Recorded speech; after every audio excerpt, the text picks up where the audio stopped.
Finally, the Atari 7800 gets some fresh meat, and it tastes like Falcon? It's NES Works Gaiden episode 24.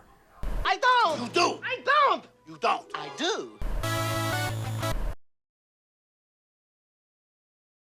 Well, we've seen winter games. Now we turn the hands of time forward 6 months to summer games.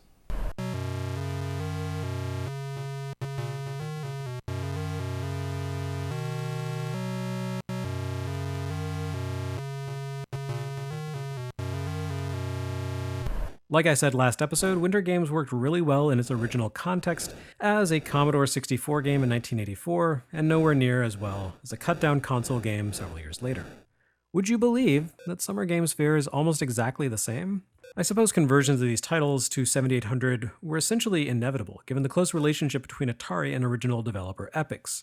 After all, at this point, we're about a year away from the launch of the Lynx, which the two companies had begun collaborating to launch sometime earlier. But inevitable does not mean welcome or good.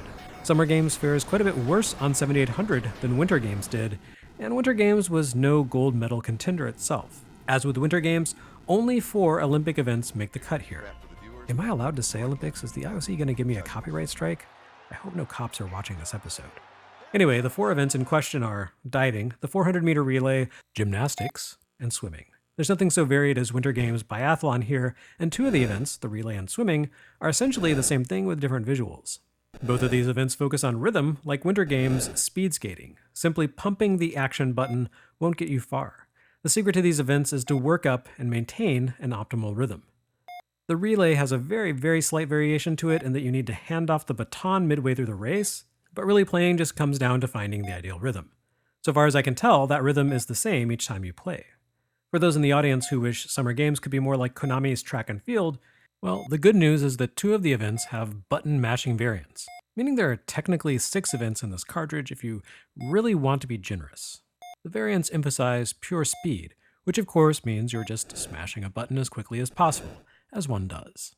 It lacks the visceral appeal of track and field though, and I've never heard of anyone gimmicking up weird controller hacks in order to play Summer Games more effectively. But even if it doesn't have that legacy, it's suitably mindless, which I guess counts for something. And finally, you have gymnastics and diving, which are more or less the same thing as the ski jump in Winter Games. I mean, they're not exactly the same thing, but close enough. Both events are about proper form and showing off. You want to launch yourself into the air, then enter the water perfectly, but you won't rack up points from the judges unless you contort yourself elegantly in midair before splashing down. All of these events play out quickly, and honestly feel incredibly underwhelming. Summer Games is really meant to be played competitively by multiple people, which was the case with the original version, but with this release arriving so much later than the C64 game, this port really would have benefited from some additions, especially more robust competition from the CPU. Instead, this version subtracts content from the computer release rather than adding features, and that's why, on average, the judges give this one a rating of eh. We're up to summer 1988 in our Atari 7800 game chronology, which puts us 2 years out from the system's official launch in the US of 1986, and 4 years out from its originally intended launch date of 1984. And it's only now that we're finally seeing the very first original creation for the system, Atari and GCC's Desert Falcon. That's right, up until this point, everything that is shipped for 7800 has been a conversion of an older work that previously appeared in either arcades or on personal computers.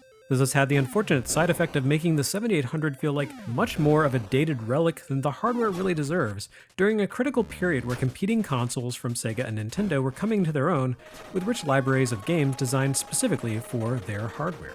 By all accounts, this looks to be a knock-on effect of the console's deferred launch and Atari's internal upheavals. The console shipped with a healthy library of games that would have been knock your socks off amazing in 1984, most of which had been assembled years earlier by General Computer Corp. Meanwhile, Atari's schism into 2 separate entities, Atari Corp and Atari Games, meant that the actual game-making talent was split off into the arcade-focused entity rather than the one that sold home game hardware. Atari Corp had the hardware, but software was a different ball of silicon altogether. Sadly, this console could only coast for so long on warm, fuzzy memories from a previous generation of gaming. And while there were probably some uptight xenophobes who looked at the growth of Japanese companies like Nintendo, Chips, the technology that goes into this. was invented in the United States. And bought American Atari games in protest. They were noisy, but ultimately far too few in number to be a viable market. And so inevitably, all new works had to appear on 7800, giving the system value as something besides a platform for really solid classic coin-op ports. But as we see here, this move toward originality was a gradual process, as the console's first ever all-new release, GCC's Desert Falcon, takes more than a few cues from the pre-crash era of arcade gaming. Probably because it had been created with the intention of shipping as a launch title back in 1984.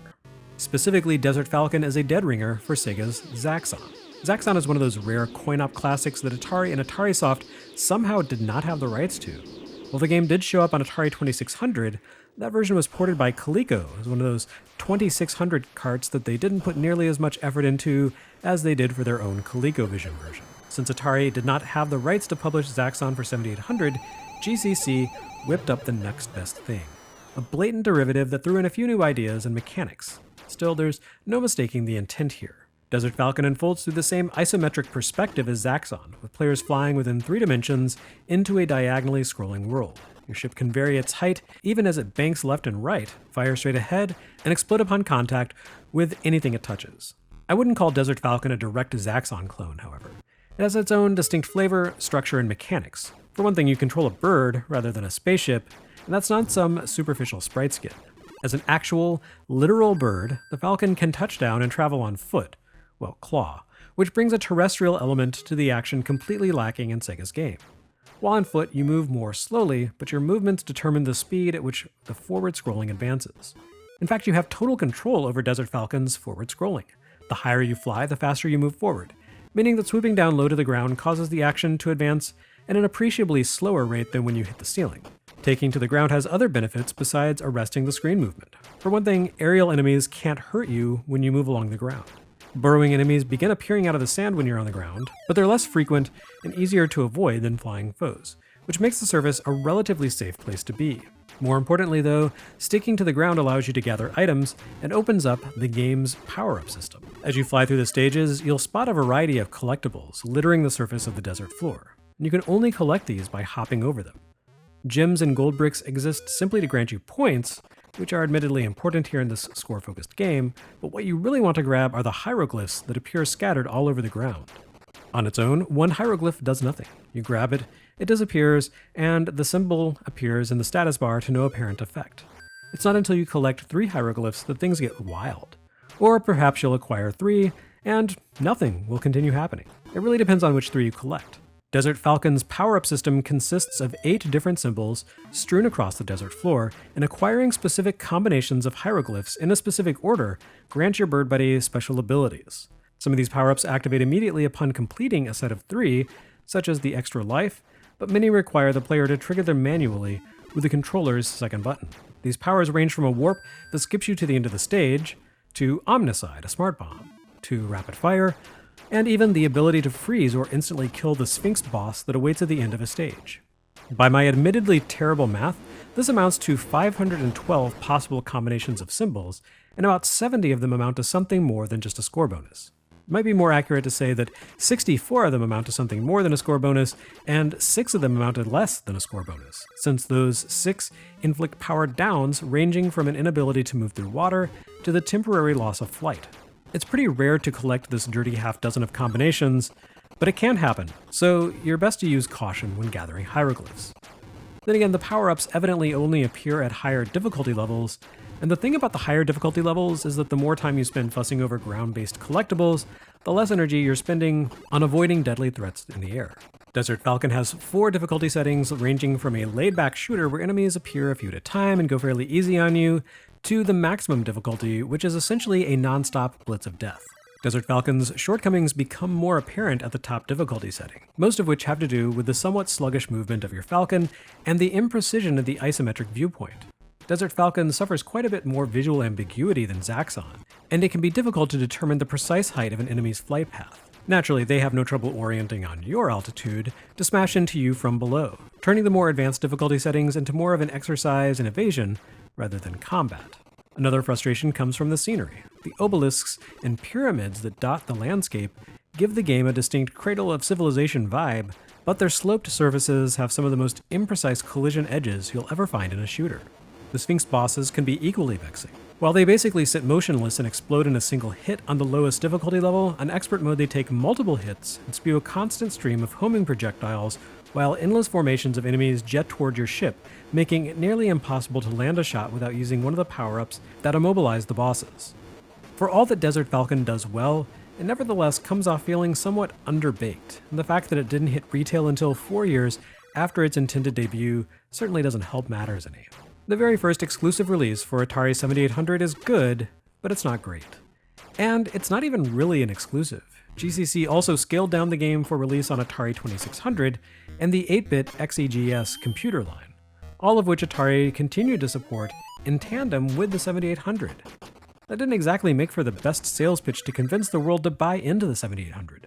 Why buy a more expensive platform that offered a few better versions of games when the 2600 was right there and the 8-bit computer line was nearly as good and can do computery stuff on the side? And that's to say nothing of all the great stuff Sega and Nintendo were doing.